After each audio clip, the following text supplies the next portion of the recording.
Okay, I'm not here to waste your time. New teaser, new questions, new misconceptions as well. Let's answer all of them that I have seen so far.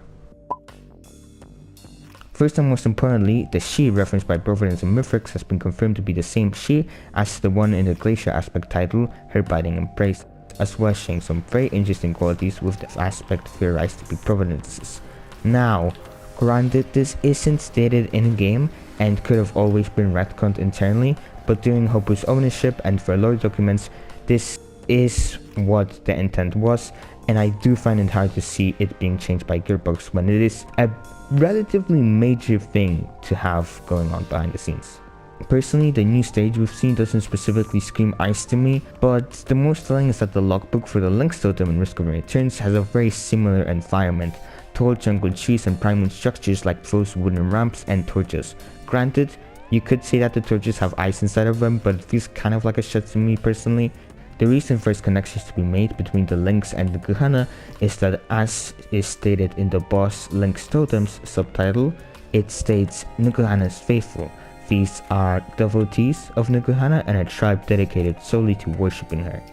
The only locations we have associated with Nukuhana right now are a marshy swamp, aka the Wetlands, and the Lynx Totem's logbook describing them to be found in Thumb Fungal Caves.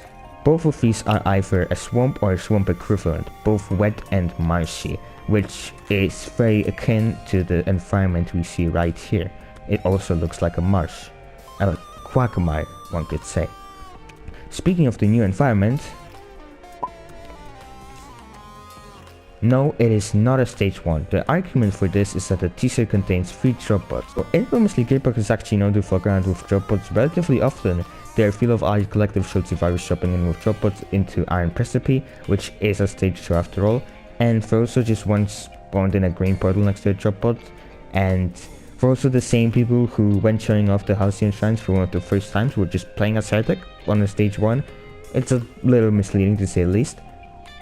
I'm also relatively sure you can find drop pods in the background of certain promotional material on stages such as Helminth. It's just how you get to the stages with console commands, and it can look pretty cinematic.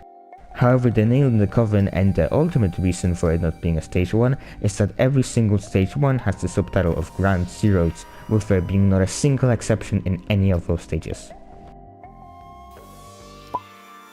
Yes, obviously, game dev requires a lot of talent and time, and dev time costs money since you obviously gotta pay those people with the talent to live. And if you spend that time on something which can't generate profit, it is seen as a marginal loss of profit and money to any businessman such as CEOs and shareholders.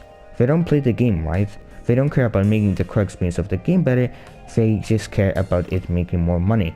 As much as I hate to say it, and this isn't doom posting, this is just the truth that comes with buying an IP and a big company, it is no longer a passion project fueled by devs who will provide as long as they have the money and passion to do so. It is a business model. This is also why bug fixing is not prioritized whatsoever. It is just losing money in the eyes of higher ups, so the more time you spend fixing bugs, the less money you're making. In fact, the more money you're losing, and they don't want to lose money, they want to optimize money for the shareholders.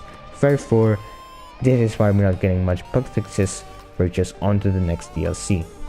And with this not seem like a small update with a stage or 2, it requires a lot of dev time, and I doubt people would be going on a work trips to try a small free update. Anyways, that's all. Hope it cleared up some misconceptions, and bye bye.